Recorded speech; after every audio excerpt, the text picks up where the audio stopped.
네, 오늘 함께 살펴보실 본문 말씀은 다니엘 12장 말씀입니다. 다니엘 12장 말씀, 우리 1절부터 13절까지의 말씀인데요. 우리 다니엘의 마지막 장 한번 살펴보실 텐데 한 절씩 교독하면서 함께 살펴보도록 하겠습니다.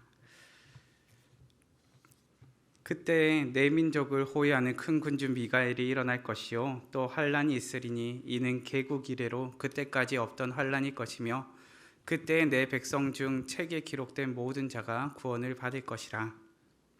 땅의 티끌 가운데에서 자는 자 중에서 많은 사람이 깨어나 영생을 받는 자도 있겠고 수치를 당하여서 영원히 부끄러움을 당할 자도 있을 것이며 지혜 있는 자는 궁창의 빛과 같이 빛날 것이요 많은 사람을 옳은 대로 돌아오게 한 자는 별과 같이 영원토록 빛나리라. 다니엘아, 마지막 때까지 이 말을 간수하고 이 글을 봉함하라. 많은 사람이 빨리 왕래하며 지식이 더하리라. 나 다니엘이 본즉 다른 두 사람이 있어 하나는 강 이쪽 언덕에 섰고 하나는 강 저쪽 언덕에 섰더니 그 중에 하나가 세마포 옷을 입은 자 곧 강물 위쪽에 있는 자에게 이르되 이 놀라운 일의 끝이 어느 때까지냐 하더라. 내가 들은즉 그 세마포 옷을 입고 강물 위쪽에 있는 자가 자기의 좌우 손을 들어 하늘을 향하여 영원히 살아계시는 이를 가리켜 맹세하여 이르되 반드시 한때 두때 반때를 지나서 성도의 권세가 다 깨지기까지이니 그렇게 되면 이 모든 일이 다 끝나리라 하더라. 내가 듣고도 깨닫지 못한지라. 내가 이르되 내 주여 이 모든 일의 결국이 어떠하겠나이까 하니 그가 이르되 다니엘아 갈지어다. 이 말은 마지막 때까지 간수하고 봉함할 것임이니라. 많은 사람이 연단을 받아 스스로 정결하게 하며 희게할 것이나 악한 사람은 악을 행하리니 악한 자는 아무것도 깨닫지 못하되 오직 지혜 있는 자는 깨달으리라.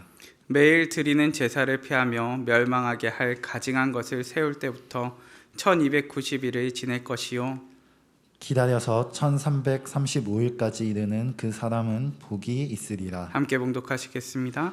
너는 가서 마지막을 기다리라. 이는 내가 평안히 쉬다가 끝날에는 내 몫을 누릴 것임이라. 아멘.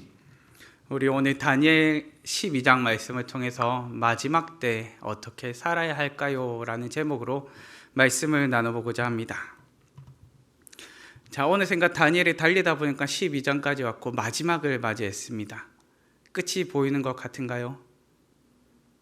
네, 끝장에 와 있으니까 끝이 보이죠. 네, 이제 다니엘 끝장을 보면서 다니엘이 어떤지에 대해서 잠시 살펴보기를 원합니다. 이전에 어떠했고 다니엘이 이랬었지라고 한번 점검하면서 되짚어보기를 원하는데요.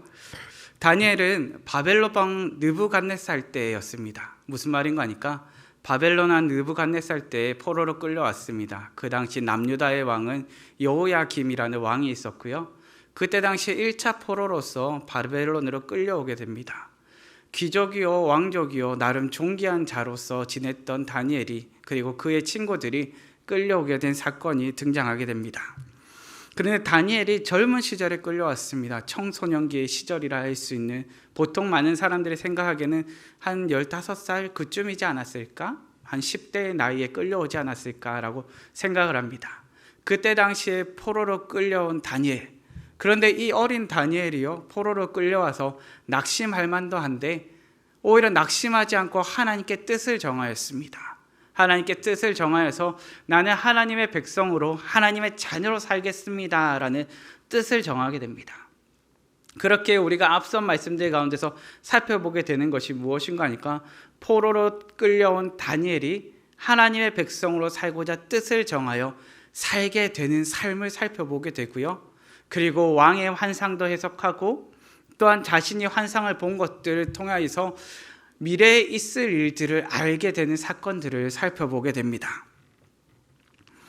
바벨론에 이끌려왔던 한낱 포로가 이제는 왕의 지혜를 자문하여 주는 직분에까지 올라가게 되었다는 거죠. 그런데 이 시대상으로 볼 때 언제까지 다니엘이 머물게 되냐면 바벨론 왕 때에 끌려왔는데 우리가 살펴보게 되는 것은 바사왕, 우리가 흔히 페르시아라 말하는 그 나라 때까지 다니엘이 생존해 있음을 살펴보게 됩니다. 1차 포로로 끌려왔던 다니엘이 1차 귀환 공동체가 있던 시기까지 살고 있음을 살펴보게 된다는 말입니다.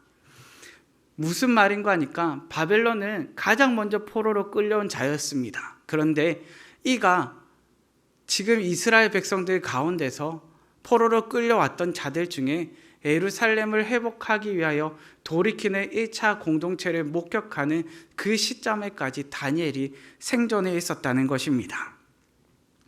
다니엘서는 12장을 끝으로 마무리됩니다. 12장 끝으로 마무리되는 이 12장에 소제목이 뭐라고 적혀 있습니까? 보통 소제목이 두 글자로 적혀 있습니다. 뭐라고 적혀 있지요? 맞습니다. 끝날이라고 적혀 있습니다. 혹시 소제목이 뭔지 모르시는 분 계신가요? 네, 모르실 수도 있습니다. 성경책을 보다 보면은 조그만하게 웬 주황색 글씨로 해서 가운데에 쓰여 있는 글씨들이 있습니다. 그것이 그 단락에 그 문장의 소주제라고 할 수 있는 제목들입니다. 그 제목이 12장 전체를 통틀어서 말하는데 무엇이라고요? 끝날이라 말하고 있습니다. 이 끝날은 언제를 가리키는 거 아니까 앞서 11장 말씀 가운데 36절에서 45절에 이르는 마지막 때의 모습이 등장하고 있는데요. 그때 당시에 그 날을 가리키기도 하고요. 또한 이것을 우리에게 있을 최종적인 마지막 때를 일컫기도 합니다.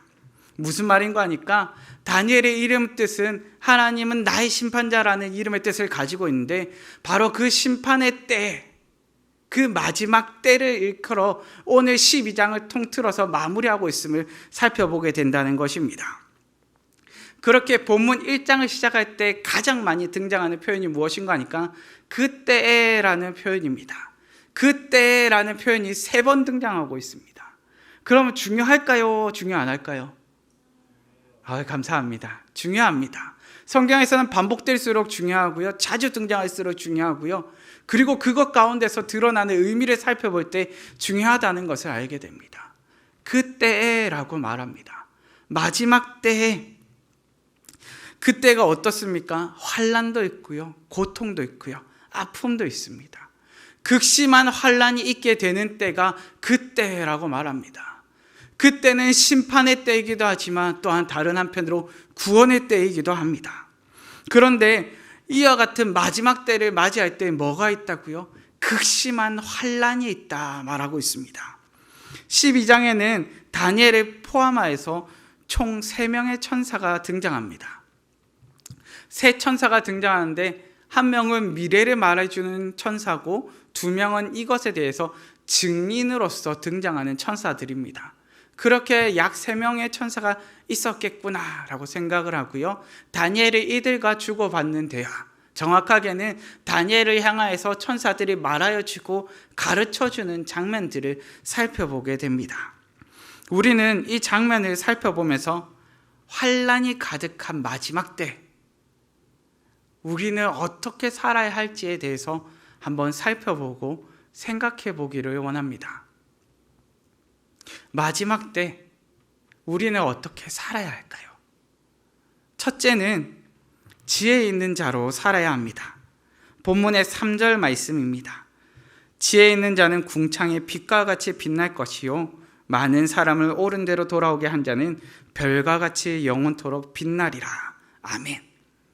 지혜 있는 자는 어떤 사람일까요? 영향력이 있는 사람입니다. 지혜 있는 자는 어떤 사람일까요?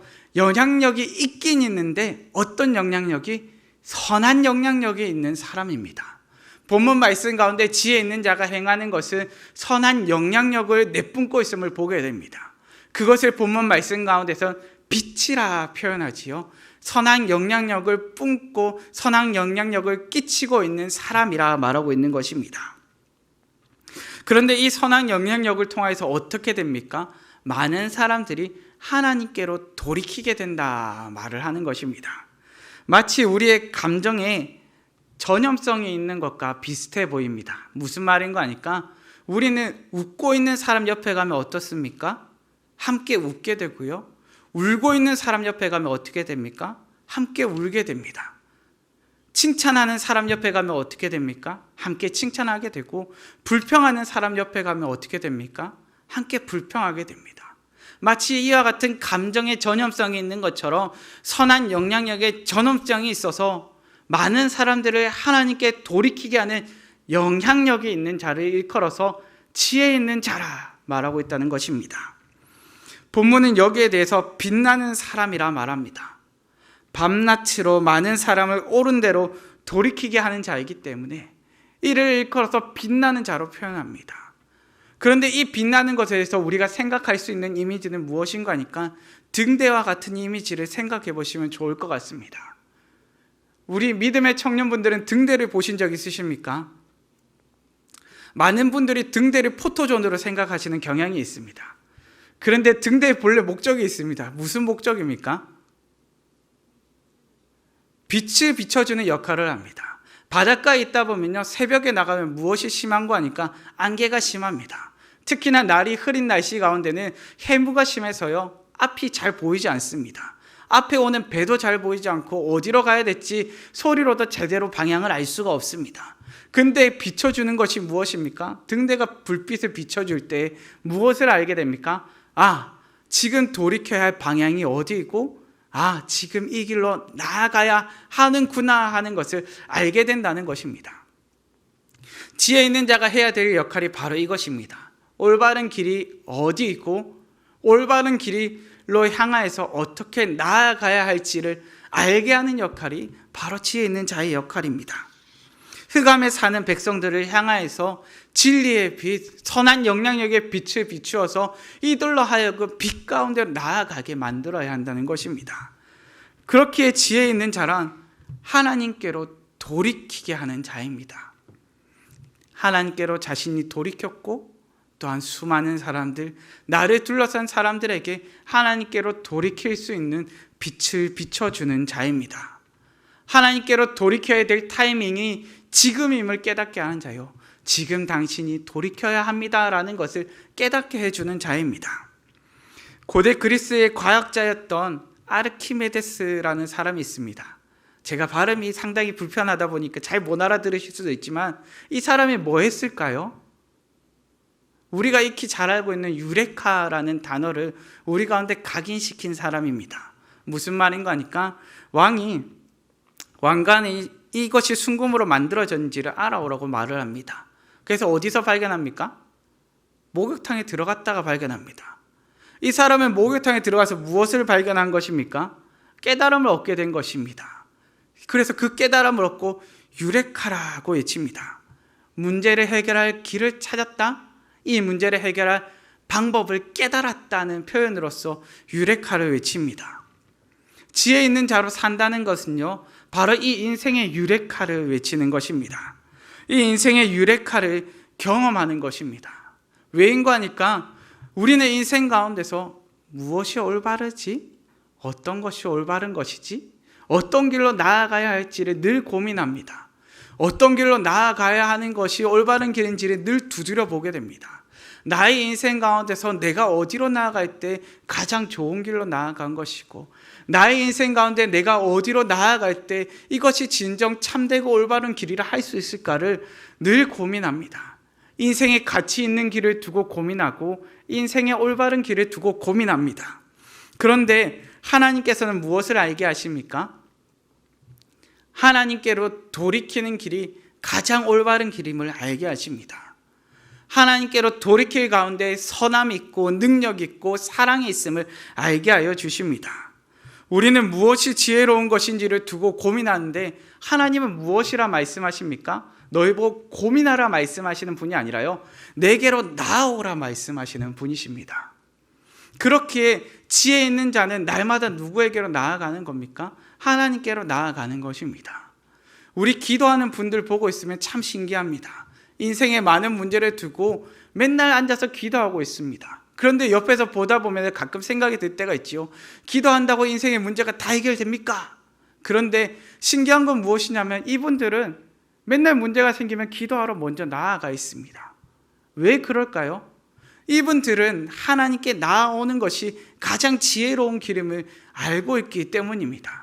하나님께서 이 상황 가운데 지혜와 능력과 위로를 더해 주실 것이요, 하나님께서 나의 상황 가운데 연약한 우리의 인생 가운데 간섭하여 주실 것임을 믿기 때문입니다. 환난이 있고 어려움이 있더라도 하나님을 경외하는 사람들은 문제를 바라보는 눈높이가 다릅니다. 땅 위를 걷는 자녀와 아빠에게 안겨있는 자녀가 바라보는 눈높이가 다른 것처럼 하나님을 경외하는 자의 눈높이가 다른 것입니다. 그렇기에 많은 학문을 연구하다 보면 그 학문을 연구하며 배울 때 무엇이라 표현하는 거 아니까 거인의 어깨에서 바라본다라고 표현을 합니다. 무슨 말입니까? 이때까지 탁월한 학문과 지식을 쌓아온 그 토대 위에서 바라보고 있다는 것입니다. 하나님께로 나아간다는 것은 그렇습니다. 지혜 있는 자로서 하나님의 품에 안겨서 우리가 이때까지 바라보지 못하고 있었던 그곳을 향하여 바라보게 된다는 것입니다. 다니엘 1장에서부터 다니엘에 관하여 강조하는 표현이 있습니다. 어떤 표현인 거 아니까? 그가 지혜로운 자라는 것을 강조하고 있습니다. 다니엘의 택한 길은 분명 달랐습니다. 그가 여느 사람들과는 다른 길을 택했습니다. 다니엘이 이처럼 지혜로울 수 있었던 이유는 무엇입니까? 다니엘 2장 20절을 살펴보시면 이와 같이 기록합니다. 다니엘이 말하여 이르되 영원부터 영원까지 하나님의 이름을 찬송할 것은 지혜와 능력이 그에게 있음이로다. 아멘. 뭐가 하나님께 있다고 말합니까? 지혜와 능력이 하나님께 있다고 말합니다. 다니엘은 무엇을 알았다는 것입니까? 가장 지혜롭고 가장 능력이 있으신 분이 하나님이시라는 것을 믿었다는 것입니다. 다니엘이 지혜 있는 자로 살았기 때문에 환난과 아픔과 근심 가운데서 포기하고 낭망하고 낙심하지 않을 수 있었습니다. 생각해 보십시오. 다니엘이 살아온 인생이 평안했습니까? 우리는 그냥 다니엘을 살펴보고 있으면 와, 그래도 이 사람은 참 탁월한 지식으로 인정받고 존경받고 존중받았던 인물이네 라고 생각하게 되십니까? 아니면 객관적으로 이 사람의 인생을 살펴볼 때 참 만만치 않은 인생을 살았다 생각하게 되십니까? 다니엘은 귀족으로 살았지만 포로로 끌려왔습니다. 포로로 살아서 능력을 인정받았지만 하나님의 경외함으로 인하여 사자굴에 빠뜨려졌습니다. 사자굴에 빠뜨려졌을 뿐만 아니라 자신이 포로로 끌려와서 능력을 인정받던 나라도 멸망함을 살펴보게 됐고, 바벨론이 멸망하고 바사라는 강대국이 세워졌는데 여전히 자신은 포로의 신분임을 더욱더 깨닫게 될 뿐입니다. 그런 다니엘의 인생이 평탄하였습니까? 아니요. 불평하고 불만이 쏟아져 나오고 그 가운데서 끊임없이 포기하고 낭망하려면 낙심하고 포기할 수밖에 없는 상황이 다니엘의 인생의 상황이었습니다. 그런데 다니엘이 무엇을 합니까? 포기했습니까? 아니요. 뜻을 정했습니다. 다니엘이 낙심하고 절망했습니까? 아니요. 하나님께 지혜와 능력이 있기 때문에 하나님께 나아가기를 오히려 작정합니다. 지혜 있는 자로 산다는 것은 단순히 낙심하며 낭망하는 것이 아니라 지혜 있는 자로 산다는 것은 옳은 길이 무엇임을 분명히 보여주는 것입니다. 우리는 다니엘의 인생을 볼 때 하나님께로 돌이키는 길이 옳은 길이구나, 하나님께 뜻을 정하는 것이 올바른 길이구나 하는 것을 알게 됩니다. 포로로 끌려왔던 것은 다니엘뿐만이 아니었습니다. 수많은 친구들도 끌려와 있었고 이후에 끌려오게 되는 수많은 사람들이 있습니다. 그런데 다니엘은 무엇을 보여줍니까? 너희가 절망하며 살 것이 아니라 너희가 하나님께 돌이키며 살아야 한다는 것을 우리는 다니엘을 통하여서 알게 된다는 것입니다. 다니엘이 어떠했기에요? 지혜 있는 자로 살았기 때문에 그렇습니다. 마지막 때 어떻게 살아야 할까요? 둘째는 말씀을 간직하는 자로 살아야 합니다. 본문의 4절 말씀입니다. 다니엘아, 마지막 때까지 이 말을 간수하고 이 글을 봉함하라. 많은 사람이 빨리 왕래하며 지식이 더하리라. 아멘. 여기서 본문에서 이 말을 간수하고 이 글을 봉함하라는 표현을 우리는 들었을 때 어떤 느낌이 드십니까? 이걸 입 밖으로 말해야 되는 말이다, 입 밖으로 내면 안 되는 말이다. 보통 우리가 생각할 때 봉함이라는 말 때문에 오해가 있습니다. 무슨 말인 거 아니까? 이거는 입 밖으로 내서도 안 되고 이거는 비밀이고 이거는 그냥 이렇게 간직만 하고 있는 거지라고 생각합니다. 그런데 그 말이 아니라요, 잘 보존하라는 겁니다. 헛된 불순물들이 섞여 들어가지 않도록 네가 이 말씀을 잘 보존하고 잘 간직하여서 이 간직된 말씀을 나누라는 것입니다. 틀림없이 이루어질 것이기 때문에 네가 못 들은 척하지 말고 네가 들은 말씀을 간직하여 잘 행하라는 것입니다. 뱀이 하와를 유혹하는 장면 가운데서 드러나는 것은 말씀의 오류가 발생되었을 때, 간직하는 말씀 가운데 불순물이 끼어들었을 때 어떤 일이 벌어지는가 하는 것을 잘 보여줍니다. 무슨 말인가 하니까 말씀의 오류가 더해졌을 때, 오류가 끼어들어왔을 때 그 가운데는 돌이킬 수 없는 치명적인 결과, 죄악의 결과를 일으킨다는 것입니다. 아담과 하와가 지켜야 할 하나님의 말씀은 이러했습니다. 창세기 2장 16절에서 17절 말씀에 동산 각종 나무의 열매는 내가 임의로 먹되 선악을 알게 하는 나무의 열매는 먹지 말라. 내가 먹는 날에는 반드시 죽으리라. 아멘. 문제는 하와의 표현 가운데 말씀을 온전히 간직하지 못하고 말씀을 온전히 보존하지 못하는 모습을 보게 된다는 것입니다. 하와가 뱀에게 향하여서 이와 같이 말합니다. 창세기 3장 2절에서 3절 말씀입니다. 동산 나무의 열매를 우리가 먹을 수 있으나 동산 중앙에 있는 나무의 열매는 하나님의 말씀에 너희는 먹지도 말고 만지지도 말라. 너희가 죽을까 하노라. 여기서 무엇이 느껴지십니까? 하나님의 말씀이 잘 간직되고 잘 보존되었음이 느껴지십니까? 아니면 헛된 것이 더해지고 무언가 불순물이 끼어지고 들어가 있어야 될 게 빠졌다 느껴지십니까? 말씀의 변질이 느껴지지요. 온전히 간직해야 될 말씀 가운데 불순물이 끼어들었고 굳이 하지 않는 말씀 가운데 하지 않아도 될 것들이 들어가 있고 지켜야 될 것이 변질되어 있음을 살펴보게 됩니다. 우리가 하나님의 말씀을 간직하는 자로 산다는 것은 이와 같은 위험 가운데서 벗어나는 것입니다.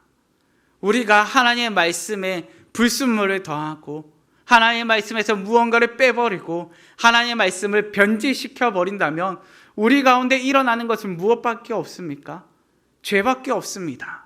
하나님의 말씀에 나의 생각이 더해지고 하나님의 말씀이 나의 판단으로 재단되어지고 하나님의 말씀이 나의 이성적인 어떠함으로 인하여서 재판단되어지는 순간 우리는 우리의 일상 가운데서 일어나는 일이 하나님의 말씀의 순종이 아니요 하나님의 말씀을 잘 간직하는 자가 아니요 죄인이 되어 있다는 사실을 깨닫게 될 것입니다.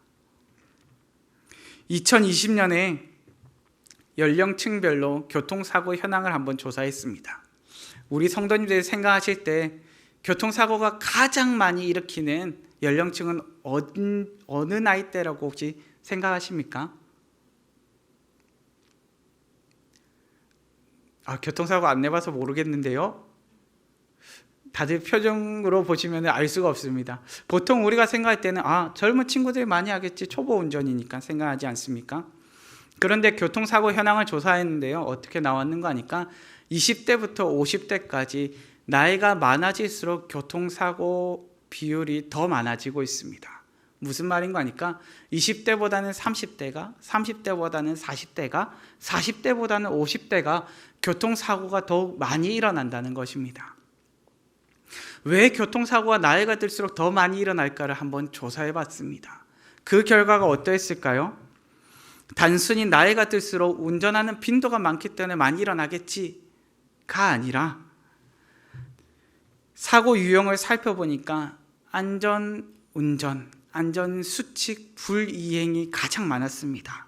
무슨 말인가 하니까 운전 경력이 많아질수록 안전운전을 지키는 것보다 내 생각, 내 판단, 자만심 때문에 안일한 마음이 생겨서 더 많은 사고를 일으키더라는 것입니다.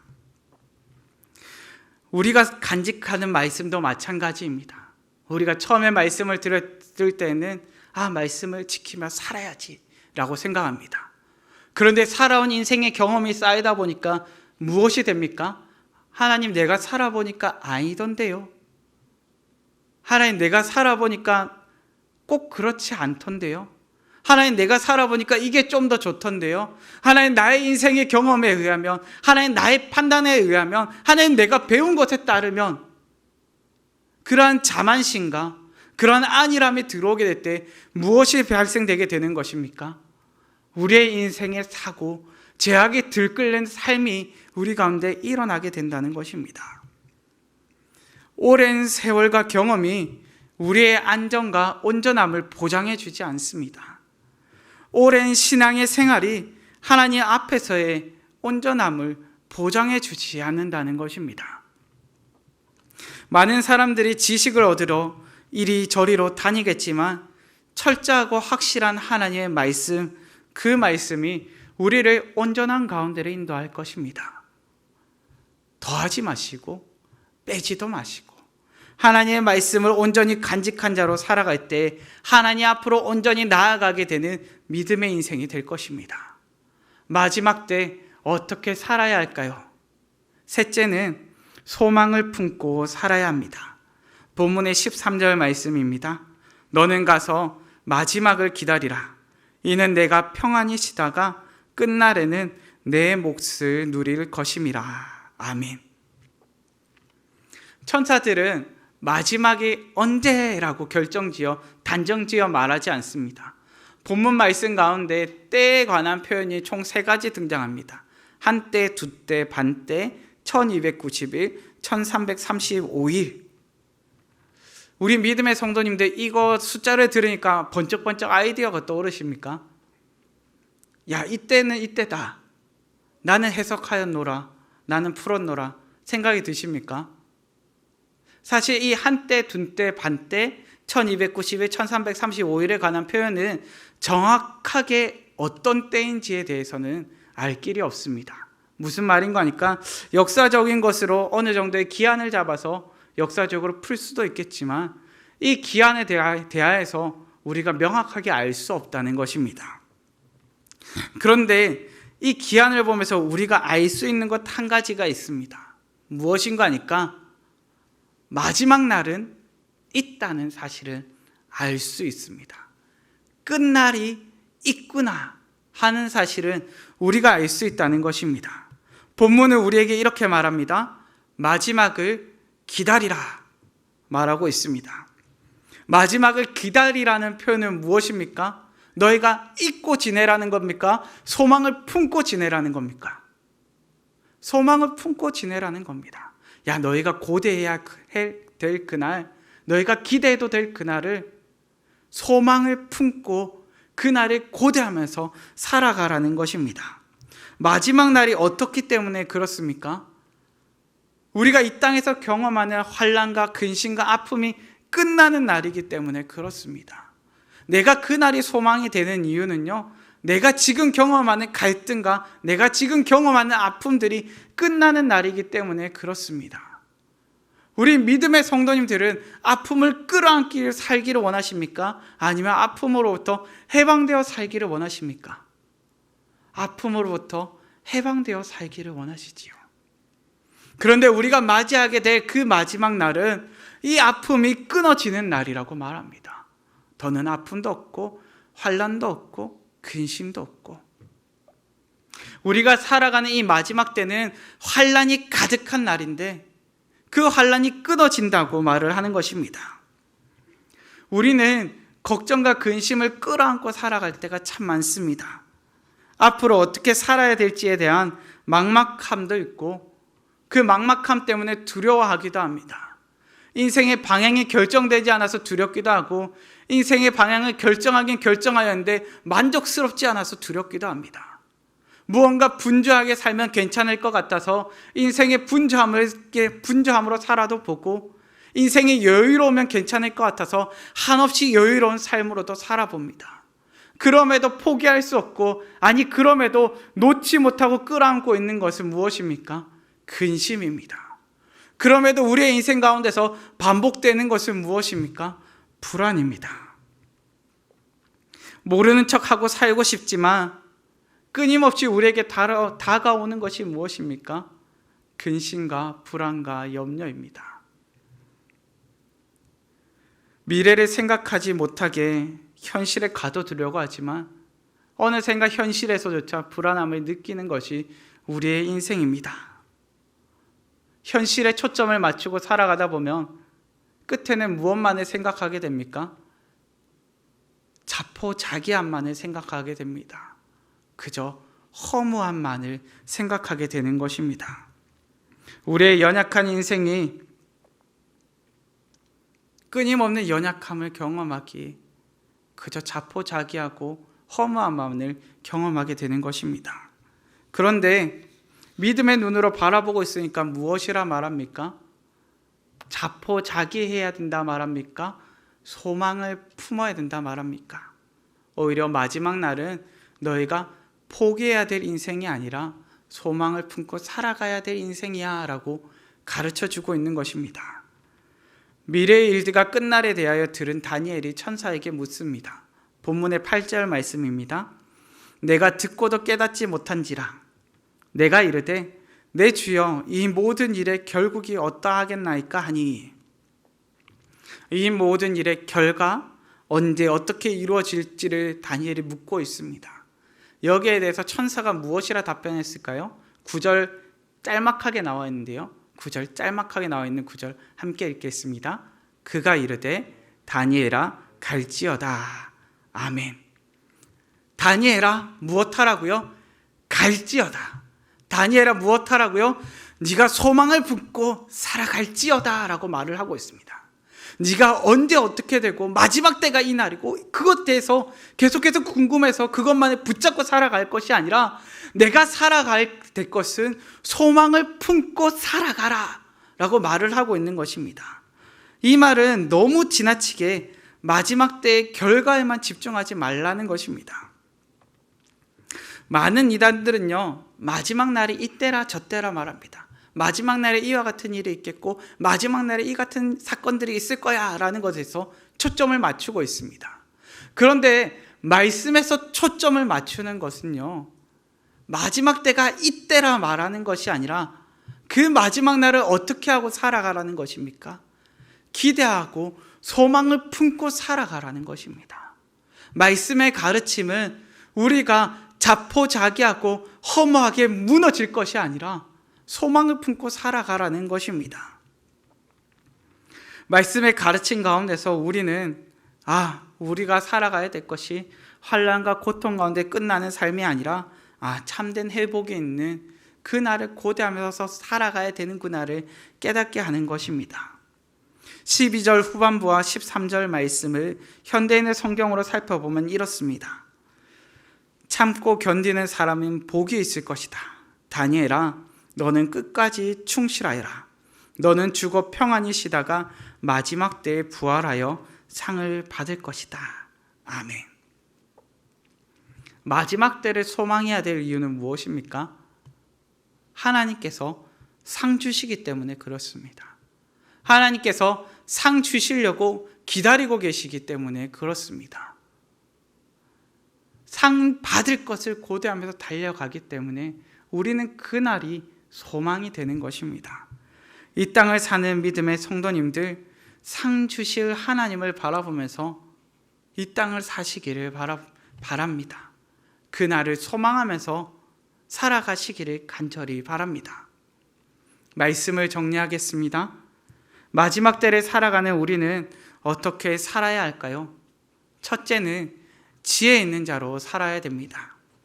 어떻게 사는 것이 올바른지를 이 땅 가운데 보여주고 분별하여 선한 길로 인도하는 자가 되어야 합니다. 둘째는 말씀을 간직하는 자로 살아야 됩니다.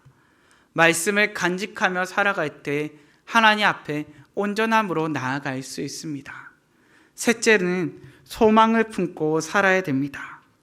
믿음 안에서 마지막을 생각하면 절망이 아닌 소망입니다. 다니엘은 절망의 때를 살았지만 이 다니엘서를 마무리하면서 우리 가운데 무엇을 전달하여 줍니까? 소망을 전달하여 주고 있습니다. 다니엘은 환난 가운데서 절망적인 환경 가운데 삶을 살았지만 오늘을 사는 우리 가운데 절망하며 살라는 것이 아니라 소망을 품고 살아갈 것을 깨닫게 해주고 있는 것입니다. 이 땅을 사시는 믿음의 성도님들, 살다 보면 어려운 일들도 있습니다. 믿음으로 산다고 해서 마냥 좋은 일만 있는 것이 아니고 믿음으로 살다 보다가도 때로는 감당할 수 없는 힘겨운 것만 같은 일들을 경험할 때도 있습니다. 그런데 그때마다 절망하지 마십시오. 마지막 때 끝날에 우리를 고대하고 우리를 맞아주시는 하나님은 우리에게 상 주시려 기다리고 계십니다. 마지막 때 소망을 품고 오늘을 사시는 우리 성도님들 되시기를 간절히 바랍니다. 이 시간 다 함께 찬양하실 텐데요. 저는 우리 하나님께, 우리의 소망 되신 하나님께 모든 영광과 존귀와 찬양과 경배를 올려드렸으면 하는 마음으로 이 찬양을 준비하였습니다. 나의 기도하는 것보다 다 함께 찬양하시겠습니다.